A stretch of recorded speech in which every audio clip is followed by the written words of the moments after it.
നമസ്കാരം, ഭാരത് ലൈവിലേക്ക് സ്വാഗതം. നമസ്കാരം. പ്രശാന്ത്, വളരെ പ്രധാനപ്പെട്ട ഒരു നിയമനിർമ്മാണം അടുത്ത ദിവസങ്ങളിൽ നടക്കാൻ പോകുന്നുണ്ട്. വനിതാ സംവരണ ബില്ലുമായി ബന്ധപ്പെട്ടാണ്. രാഹുൽ ഗാന്ധി കഴിഞ്ഞ ദിവസം വന്ന് കേരളത്തിൽ വന്ന് വലിയ ചന്ദ്രഹാസം ഇളക്കിയിട്ട് പോയതാണ്. വനിതാ മുഖ്യമന്ത്രിയെക്കുറിച്ചൊക്കെ പറയുന്നു. പക്ഷേ സ്വപ്നം കാണുന്നത് വനിതാ മുഖ്യമന്ത്രിയെയാണ്. പക്ഷേ വനിതാ സംവരണ ബില്ല് വരുമ്പോൾ സോണിയാഗാന്ധിയും പ്രിയങ്ക ഗാന്ധിയും അല്ലാതെ മറ്റൊന്നും ചിന്തിക്കാൻ കഴിയുന്നില്ല. അവർക്ക് വനിതാ സംവരണമേ വേണ്ട എന്ന നിലപാടിലേക്ക് പോകുന്നു. എന്താണ് അതിൻ്റെ പിന്നിൽ? ശ്രീലെ, ഈ വനിതാ സംവരണ ബില്ല് വാസ്തവത്തിൽ കൊണ്ടുവന്നത് ആരാ? സോണിയാഗാന്ധി ഉൾപ്പെടുന്ന UPA സർക്കാർ. അതായത് സോണിയ UPA ചെയർപേഴ്സൺ ആയിരുന്ന കാലത്ത്, ഡോക്ടർ മൻമോഹൻ സിംഗ് പ്രധാനമന്ത്രിയായിരുന്ന കാലത്ത് UPA സർക്കാർ അന്ന് കൊട്ടിഘോഷിക്കാൻ ഈ സാധനം അവതരിപ്പിക്കുന്നത് ആ കാലത്താണ് അല്ലെ? അതെ. അന്ന് വലിയ എന്താ പറയാ, ഘോഷിച്ച് രാജ്യം മുഴുവനും അങ്ങനെ ഇളക്കി മറിച്ച്. അന്ന് എനിക്കിപ്പോഴും ഓർമ്മയുണ്ട്, പാർലമെന്റിൽ മുലായം സിംഗ് യാദവ്, പാർലമെന്റിലല്ല, മുലായം സിംഗ് യാദവ്, ലാലു പ്രസാദ് തുടങ്ങിയ ഈ എന്താ പറയാ കോൺഗ്രസുമായിട്ട് വളരെ അടുത്ത് നിൽക്കുന്ന കക്ഷികൾ ഒക്കെ ഇതിനെ എതിർക്കുകയായിരുന്നു. പക്ഷെ അന്നും പ്രതിപക്ഷത്തിരുന്ന BJP അനുകൂലിച്ചു. സുഷമ സ്വരാജ് പ്രതിപക്ഷ നേതാവായിരുന്ന സുഷമ സ്വരാജും അരുൺ ജെയ്റ്റ്ലിയും ലോക്സഭയിലും രാജ്യസഭയിലും പ്രതിപക്ഷ നേതാക്കളായിരുന്നു. അവർ ഇതിനെ അനുകൂലിച്ചു. ബിജെപിയുടെ വർഷങ്ങളായിട്ട് പ്രകടന പത്രികയിലുള്ള ഒരു കാര്യമാണ് ഈ വനിതാ സംവരണം കൊണ്ടുവരണം എന്നുള്ളത്. വനിതകളെ നമ്മുടെ രാഷ്ട്രീയത്തില്, ഭരണത്തില് ഒക്കെ മുഖ്യധാരയിലേക്ക് എത്തിക്കണം എന്നുള്ളത് BJPയുടെ നിലപാടാണ്. അതിന് അന്നും ഇന്നും മാറ്റം വന്നിട്ടില്ല. അതെ. അപ്പോൾ അങ്ങനെ ഈ വനിതാ സംവരണ ബില്ല് കൊണ്ടുവന്ന സോണിയ തന്നെ ഇപ്പോൾ ഇതിനെ എതിർക്കുന്നെങ്കിൽ അതിൻ്റെ പിന്നിൽ എന്തോ ഒരു നിക്ഷിപ്ത താല്പര്യമുണ്ട് എന്ന് വ്യക്തമല്ലേ? തീർച്ചയായും. സത്യത്തിൽ വനിതാ സംവരണ ബില്ലിനെ അല്ല എതിർക്കുന്നതെന്നല്ല,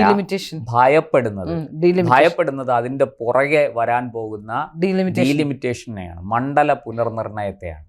ഈ മണ്ഡല പുനർനിർണയം ഒരു നിസ്സാര കാര്യമല്ല.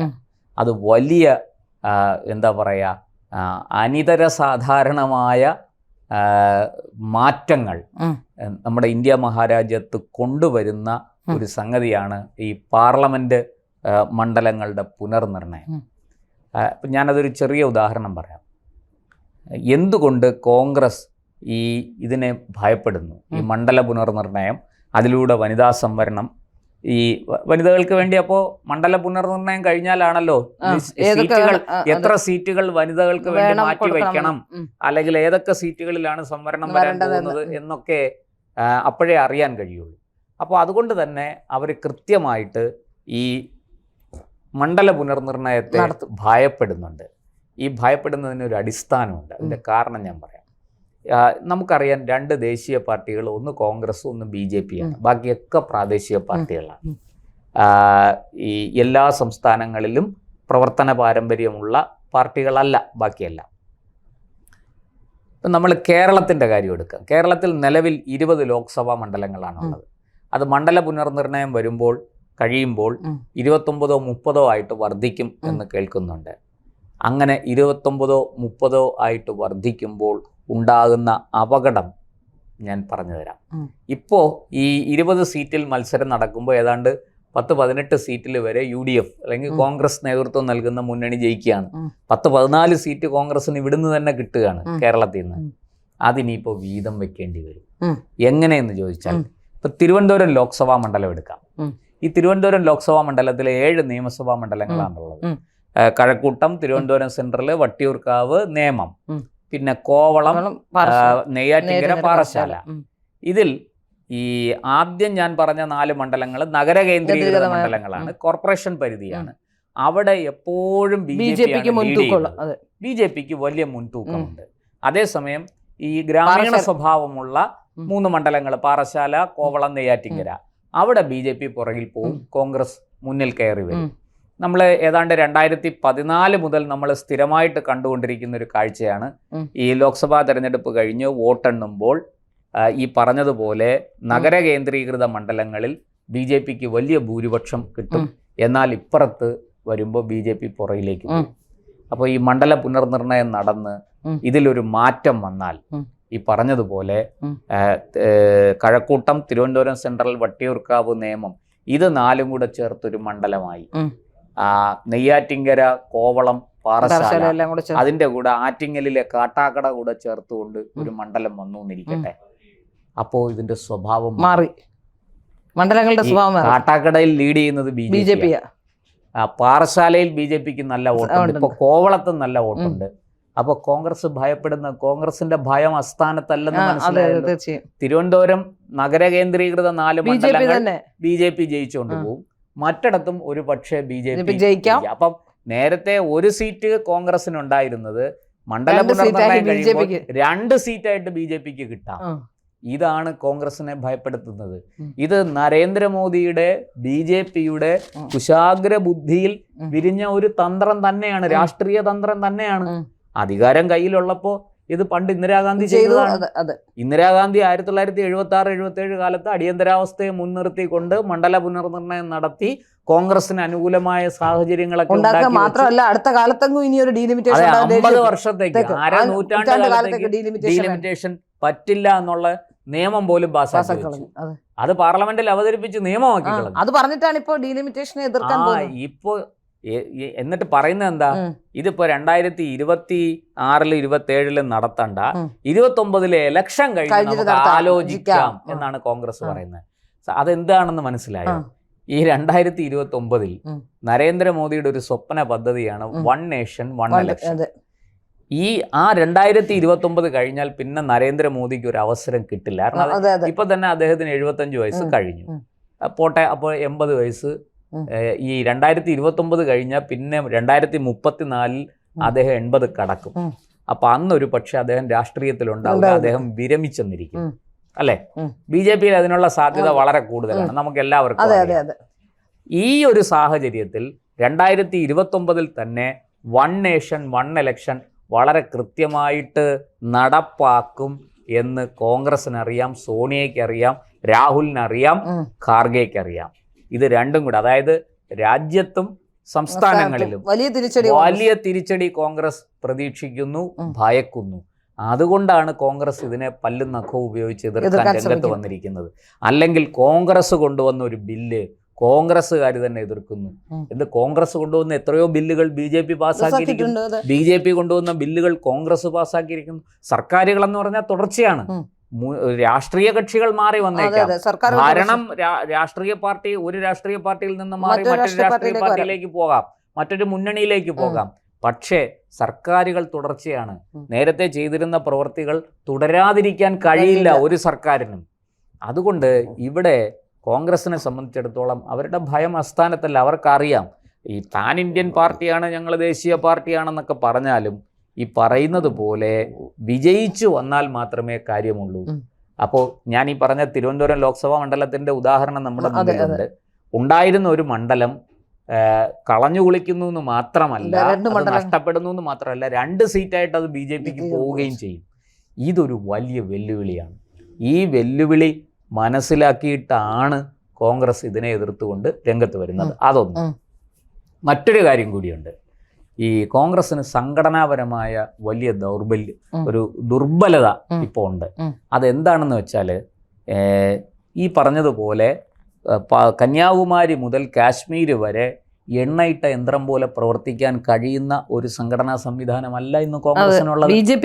BJPക്ക് അതുണ്ട് താനും. കോൺഗ്രസിന് മാത്രമല്ല, ഈ ഏതാണ്ട് ഞാൻ മനസ്സിലാക്കുന്നത് ശരിയാണ്, 270 സീറ്റുകളിൽ വനിതാ സംവരണം വരികയാണ്. അപ്പോൾ ഈ ഇത്രയും സീറ്റുകളിലേക്ക് മിടുക്കികളായ വനിതകളെ വേണമെന്നില്ലേ? അല്ല, തീർച്ചയായിട്ടും മിടുക്കില്ലെങ്കിൽ ജനം ജയിപ്പിക്കില്ല.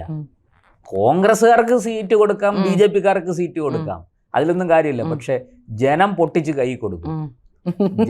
നമ്മള് ജനാധിപത്യത്തിൽ ജനങ്ങളാണ് ദൈവം.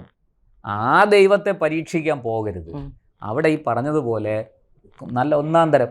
ഞാൻ ഒരു സംശയം ചോദിക്കട്ടെ, നമ്മുടെ കോൺഗ്രസിന് വേണ്ടി ചാനൽ ചർച്ചകളിൽ വന്ന് വലിയ വീരവാദവും ബഹളവും ഒക്കെ ഉണ്ടാക്കുന്ന ആളാണ് ഷമാ മുഹമ്മദ്. എനിക്ക് പലപ്പോഴും സങ്കടം തോന്നിയിട്ടുണ്ട്, എന്തുകൊണ്ട് ഈ പാവത്തിന് ഒരു സീറ്റ് കൊടുക്കുന്നില്ല. കോൺഗ്രസ് സത്യത്തിൽ വലിയ അന്യായമല്ലേ ആണ് ചെയ്യുന്നത്? തീർച്ചയായിട്ടും. ആ മാത്രമല്ല ജയിക്കുന്ന സീറ്റ് ഒന്നും സ്ത്രീകൾക്ക് കൊടുക്കത്തില്ല. അത് എല്ലാ രാഷ്ട്രീയ പാർട്ടി അങ്ങനെയാണ്. അത് എല്ലാ രാഷ്ട്രീയ പാർട്ടികളും അങ്ങനെയൊക്കെ. പക്ഷെ BJP പ്രാവശ്യം എന്തോ ഔദാര്യം പോലെ കഴിഞ്ഞ ദിവസം സംസ്ഥാന സെക്രട്ടറി 19 സീറ്റ്, അതായത് 140-ൽ 19 കൊടുത്തത് ഔദാര്യമായി പറയുന്നു. വലിയ കാര്യമാണ്. ഏറ്റവും കൂടുതൽ കൊടുത്ത BJP അത്ര. ഏറ്റവും കൂടുതൽ കൊടുത്തത് BJP. അല്ല, ഞാൻ പറഞ്ഞു കൊടുത്തവരുടെ ഗുണനിലവാരമാണെങ്കിൽ പറയാനുമില്ല. അല്ല, അത് മറ്റൊരു വിഷയം. നമ്മുടെ ഈ ചർച്ചയിൽ എടുക്കേണ്ട ഒരു കാര്യമല്ല. പക്ഷെ ഞാൻ പറഞ്ഞു വന്നത്, ഈ ഷമാ മുഹമ്മദിനെ പോലെയുള്ളവർക്കൊക്കെ സീറ്റ് കൊടുക്കേണ്ടി വരും. കാരണം അവരൊക്കെ ലൈവായിട്ട് നിൽക്കല്ലേ, എവിടെയെങ്കിലും ഒരിടത്ത് കൊടുത്തേ പറ്റുള്ളൂ. ഇത് കോൺഗ്രസ് നേതൃത്വത്തിന് അത്ര താല്പര്യമുള്ള കാര്യമല്ല. അത് ഡൽഹിയിലെ ഹൈക്കമാൻഡ് ആണെങ്കിലും കേരളത്തിലെ KPCC ആണെങ്കിലും ശരി, ഇവർക്കൊക്കെ ശ്രീല നേരത്തെ പറഞ്ഞതുപോലെ സ്ഥാപിത താല്പര്യങ്ങളുണ്ട്. ഈ സ്ഥാപിത താല്പര്യങ്ങളാണ് ഇവിടുത്തെ വിഷയം. അപ്പോൾ ഇതെല്ലാം കൂടി ചേർന്ന് വരുമ്പോൾ പിന്നെ ഈ പറഞ്ഞതുപോലെ കൃത്യമായിട്ട് ആൾക്കാരെ കണ്ടെത്തണം. അവരെ ഈ ആൾക്കാരെ എണ്ണം കൂടുമ്പം അവരെ നിയന്ത്രിച്ച് നിർത്താനുള്ള അതിനനുസരിച്ച് നേതൃത്വത്തിന് അതിനനുസരിച്ചുള്ള ശക്തി വേണം. ഇതൊന്നും കോൺഗ്രസിനെ സംബന്ധിച്ച് അത്ര എളുപ്പമല്ല. കോൺഗ്രസ് ഇതിനെല്ലാം ഭയപ്പെടുന്നു.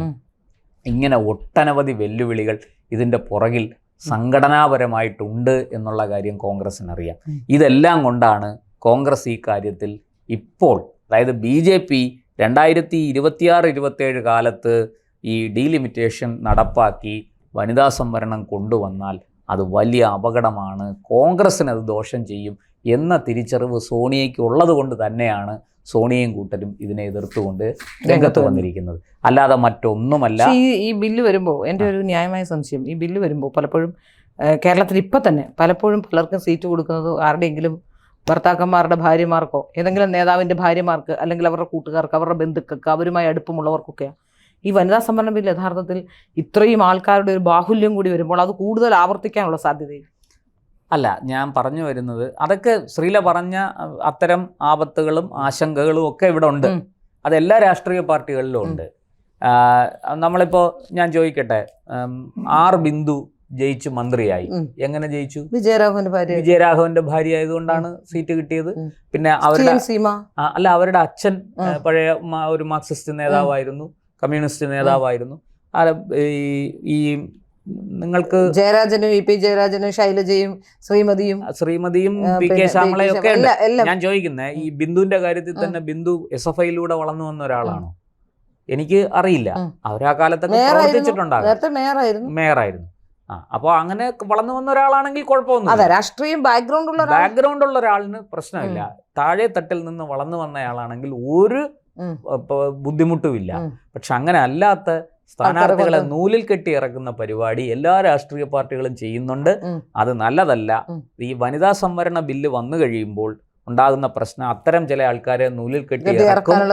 അത് ജനം നല്ല രീതിയിൽ അതിന് ചുട്ട മറുപടി കൊടുക്കുകയും ചെയ്യും.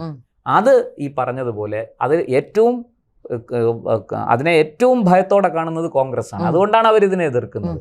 ശരിക്കും ഇത് BJPയുടെ ഒരു ട്രാപ്പാണ്. ആ ട്രാപ്പിൽ അവർ കൃത്യമായിട്ട് വീണു. അവർക്ക് വേറെ വഴിയില്ല. ഇനി അവരിതിനെ എതിർത്താൽ അവര് ജനങ്ങളുടെ മുന്നിൽ നാണം കെടും. ഇതിനെ അനുകൂലിച്ചാൽ അവരെ സംഘടനാപരമായിട്ട് കാത്തിരിക്കുന്നത് വലിയ വെല്ലുവിളിയാണ്. ആ വെല്ലുവിളിയും പ്രതിസന്ധിയെ അതിജീവിക്കാൻ ഇന്നത്തെ കോൺഗ്രസിന് കരുത്തില്ല എന്നുള്ളതാണ് സത്യം. ഇതാണ് ഈ വനിതാ സംവരണ ബില്ലിനെ ഇവർ എതിർക്കാനുള്ള കാരണം.